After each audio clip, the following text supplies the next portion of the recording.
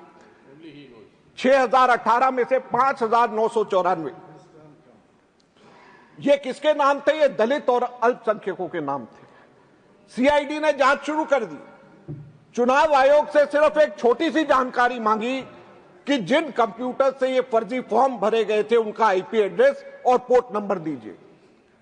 CID ने एक बार नहीं, दो बार नहीं, कई कई बार इलेक्शन कमीशन को लिखा, लेकिन इलेक्शन कमीशन से कोई जानकारी नहीं आई।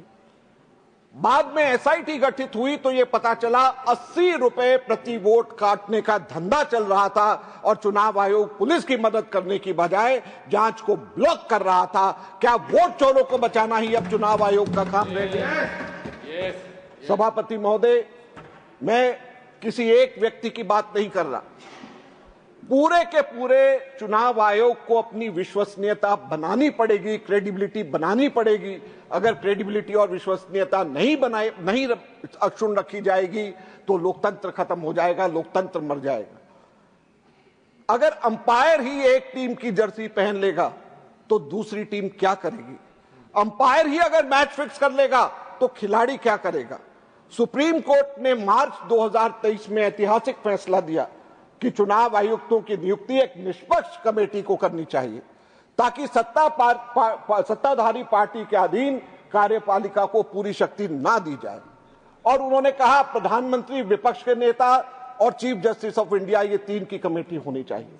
मार्च 2023 में सुप्रीम कोर्ट ये कहता है और दिसंबर 2023 में कानून बदल करके चीफ जस्टिस को बाहर करके एक और कैबिनेट मिनिस्टर को डाल दिया जाता है। 2.1 से 2:1 से फैसला अगर करना है तो ये पहले से ही फैसला कर दिया जाता है, तो ये मैच फिक्सिंग नहीं है तो क्या है?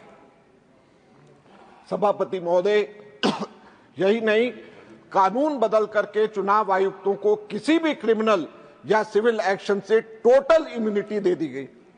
चाहे वो कितना भी पक्षपात करे, कोई उनके ऊपर उंगली नहीं उठा सकता, कोई उनके ऊपर कानूनी कार्रवाई नहीं कर सकता। मैं आपके माध्यम से पूछना चाहता हूं सभापति महोदय, अगर कोई गलत कार्य नहीं किया तो डर किस बात का? अगर कोई गलत कार्य नहीं किया तो छुपाया क्यों जाता है? ट्रांसपेरेंसी क्यों हो रही है, क्यों रोकी जा रही है? अगर कोई गलत काम नहीं किया जा रहा तो इम्यूनिटी की क्या जरूरत है? आज सबसे बड़ा प्रश्न ये उठता है। एसआईआर के ऊपर पूरे देश की बात है, आपने उसके ऊपर कंडीशंस लगाया है, मैं उसको फॉलो करूंगा। यह बात तो प्रश्न उठता है कि 44 से ज्यादा बीएलओज ने क्यों आत्महत्या करी? बर्डन ऑफ प्रूफ आज सरकार को अपना जो उसको करना चाहिए उसकी जगह नागरिकों के ऊपर डाल दिया गया। बिहार में आधार कार्ड सुप्रीम कोर्ट ने कहा सबूत होना चाहिए, लेकिन बावजूद उसको नहीं माना गया, सुप्रीम कोर्ट के आदेश को नहीं माना गया। तो सभापति महोदय, इन सब चीजों के ऊपर प्रश्न तो उठते ही हैं। हम लोग बेशक कानून के दायरे में, रूल्स के दायरे में पूछ रहे हैं, लेकिन ये सब प्रश्न तो उठते ही हैं। बिहार के चुनाव हुए, क्या हुआ? जब तेलंगाना में कांग्रेस की सरकार किसानों को मदद देना चाहती थी तो चुनाव आयोग ने आचार संहिता, मॉडल कोड ऑफ कंडक्ट का डंडा चला करके रोक दिया। हिमाचल में हमारी सरकार महिलाओं को 1500 रुपए देना चाहती थी और फॉर्म भर रहे थे तो रोक लगा दिया मॉडल कोड ऑफ कंडक्ट के। बिहार चुनाव के दौरान आचार संहिता लागू होने के बावजूद एनडीए सरकार ने 10,000 रुपया सीधे लाखों महिलाओं के खाते में ट्रांसफर किया। विपक्ष करे तो रेवड़ी और आचार संहिता का उल्लंघन, और अगर पक्ष करे तो वो जन कल्याण। ये दोहरा मापदंड नहीं चलेगा, इसको ठीक करने की जरूरत है, ये मैं कहना चाहता हूं। सभापति महोदय, आज चुनाव आयोग मशीन रीडेबल वोटर्स रोल देने से मना कर रहा है। आज चुनाव आयोग आईपी एड्रेस छिपा रहा है जो लोग वोट चोरी करते हैं। आज चुनाव आयोग 45 दिन के सबूत मिटा रहा है, 45 दिन के अंदर। आज चुनाव आयोग सरकार की कठपुतली बन चुका है। सत्ताधारी दल ईसी अपॉइंट कर सकता है, ईसी को कानूनी इम्यूनिटी दे दी गई। अगर लोकतंत्र के इन तीनों स्तंभों में समान अवसर, पारदर्शिता और विश्वसनीयता को नहीं बचाया गया तो यह सदन सिर्फ एक इमारत बनकर के रह जाएगा। आप इसे लोकतंत्र का मंदिर कहेंगे, लेकिन रह जाएगा ये केवल ढांचा, क्योंकि इस मंदिर में ना तो कोई भगवान बसेंगे, ना होगा कोई देवी देवता, रह जाएगा केवल ढांचा। हमें याद रखना चाहिए, आप नियम बदल सकते हैं, आप अंपायर खरीद सकते हैं, लेकिन आप जनता की आवाज को हमेशा के लिए नहीं दबा सकते। धन्यवाद।